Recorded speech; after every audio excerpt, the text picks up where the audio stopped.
Hello everyone, welcome to my channel. Today I want to talk about what it really means to live a more simple, self-sufficient lifestyle. In between, I will also show you what's been going on the homestead in the past few months.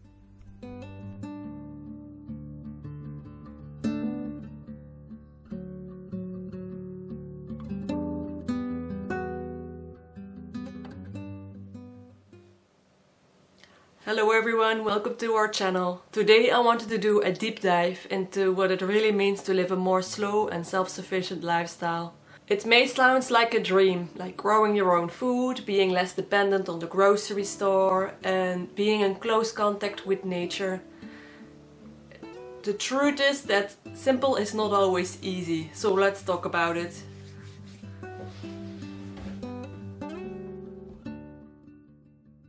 Now that we have been here for 4 years, we grow most of our vegetables, a part of our meat, and all of our firewood comes from our land. We produce our own energy with a solar system backed up by a generator. Part of the year we also get eggs from our chickens and milk from the goats. Part of the building materials for our infrastructure also are harvested from our lands. We are by no means completely self-sufficient when it comes to food and nor aim to be, as we do want to keep enjoying products like organic rice and flour, coffee and chocolate and all that good stuff. We do, however, like to have a connection to the food we eat and know where it comes from for the most part and what the quality of it is.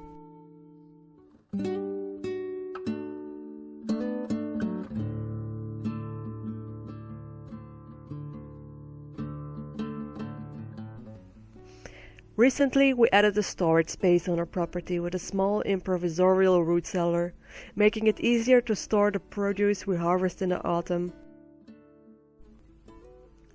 This improvisorial root cellar is made from a metal tank that we had laying around for a long time now. Jonas made a wooden lid with some styrofoam on top and added 2 chimneys to improve air circulation. We will cover it with a layer of straw on top for extra insulation, and then it should be suitable to store root veggies throughout the winter time.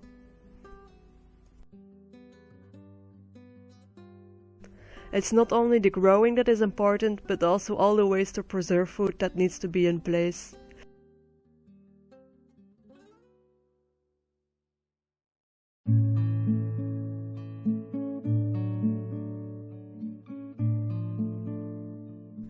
Here are a few key insights I gained after 8 years of living this lifestyle.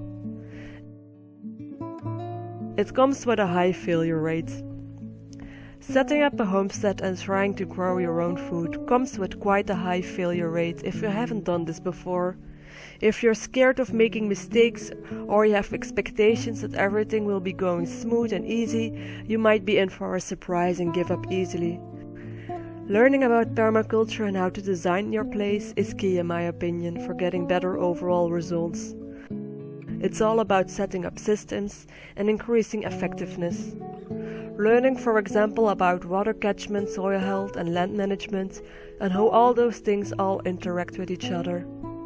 I personally did my best to learn the key principles by doing a permaculture design course, and I volunteered for extended periods of time on many homesteads and projects throughout Europe to see how they would set things up, what worked and what didn't work, so I could learn from other people's mistakes.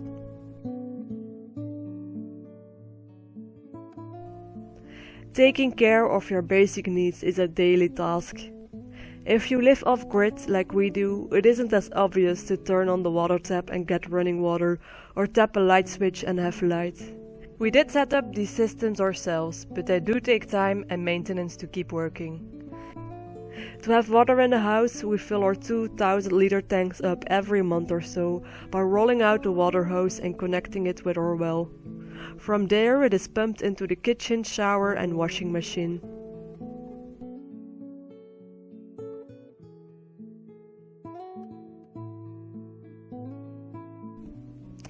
Producing our own wood is also a big task every year. Jonas goes out in the forest in the winter time to thin out some of the most densely grown places. It then will be processed into smaller pieces, left for a year in a big heap, and the next winter it will be turned into small firewood-sized pieces that will be stacked in the wood storage for another year to dry. In the darkest months of wintertime we need to run the generator for a few hours every few days to fill up the batteries. It's not the coziest background noise, and recently we needed to do some adjustments to the generator because it didn't want to connect to the system inside anymore. Things like this come up and need to be dealt with, as they are essentials in life.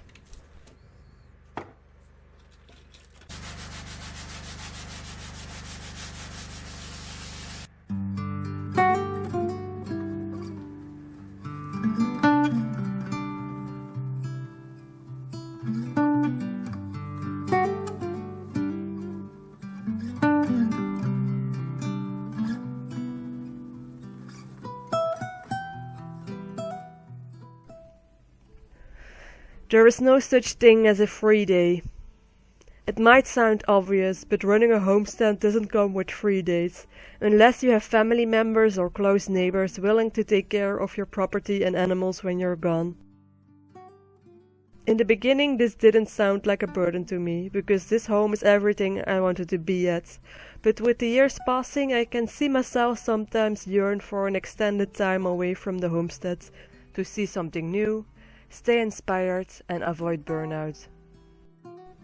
For us, we hope to strengthen relationships with people that are able and willing to take care of our place from time to time, so we can have a small break a few times a year.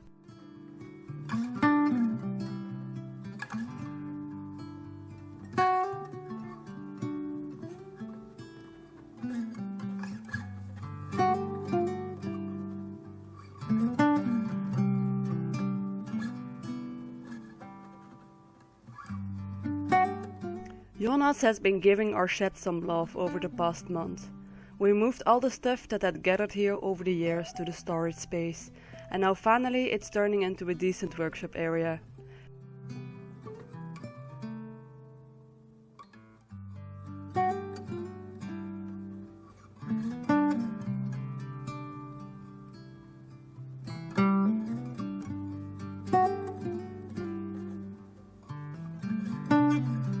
He has invested some time to make extra shelves here and organize all his tools.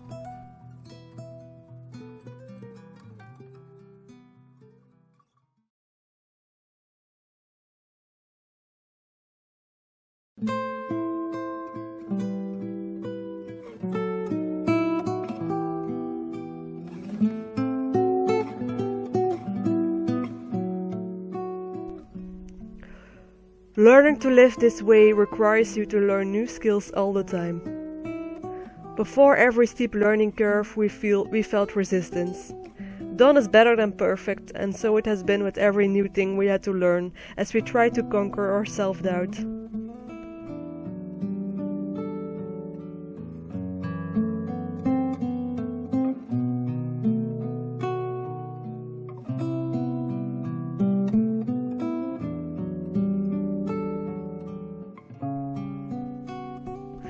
You will have to deal with death.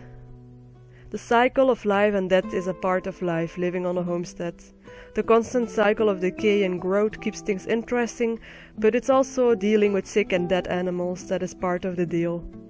Recently we had problems with one nest of rabbits. They were not thriving at all, and one by one became sick and died. Whilst the other group of rabbits next door was doing just fine.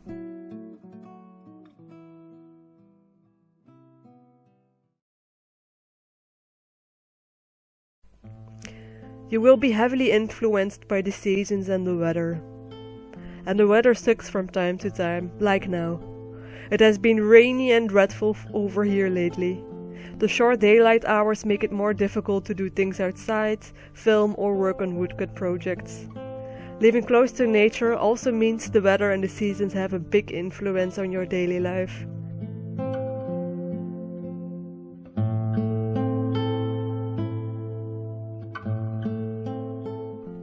Rigid schedules just don't work easily on a homestead, as you have to be flexible with what's currently going on outside.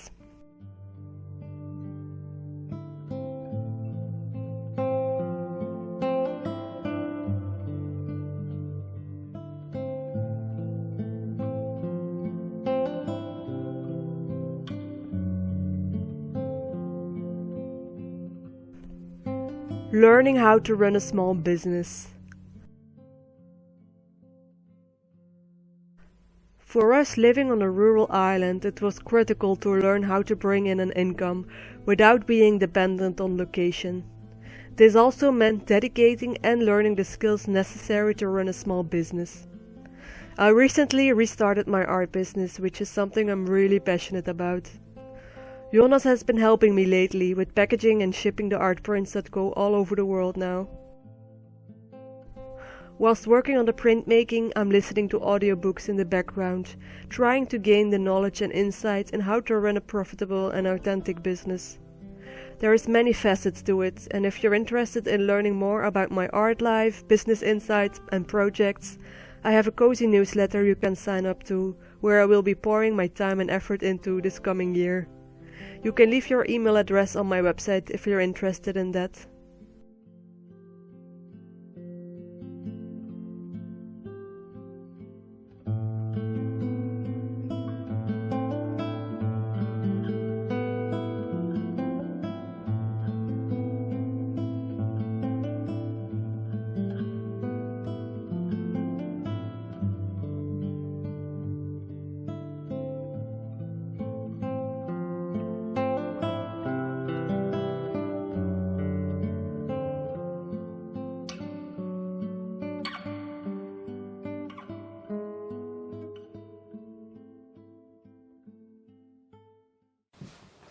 And although this lifestyle can be hard and sometimes a little bit intense, there's so much beauty that comes with it as well. It's the beauty in the daily life, in the daily flow of things. It's the quietness, it's the bird songs, it's the changing of the seasons that keeps everything interesting. And I really like that I have like freedom over my own time and I can spend the day the way that I want. That's really valuable to me. Also, the relationship that we have with our food. And I also really value like the strong bond that we have with the land here. It's like we are like a team together. We're building a relationship and it's a long-term thing. I would definitely encourage everybody to take steps towards a more self-sufficient and simple lifestyle, to experience it for themselves. But I would say to take it slowly, to take it little step by little step. And see what are your boundaries, what do you like most, what don't you like. Because some people like delve into this lifestyle like full on. They go from city to the self-sufficient lifestyle thing, and then they can give up easily because it's such a big learning curve. If you yourself have any insights and information about living a more self-sufficient lifestyle, please share it in the comments. I would love to read those. And it's always interesting to see how other people go about doing this and what their experiences are. Thanks so much for being here. I hope you all have a great start of the new year. And I hope to see you soon there on the other side. Bye for now.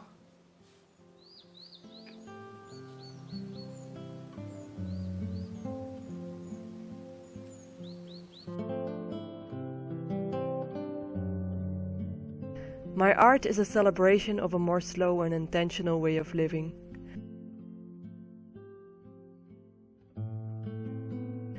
Join my newsletter if you're interested in hearing the stories behind my work, inspired by a life on the land. You can find a link in the description of this video.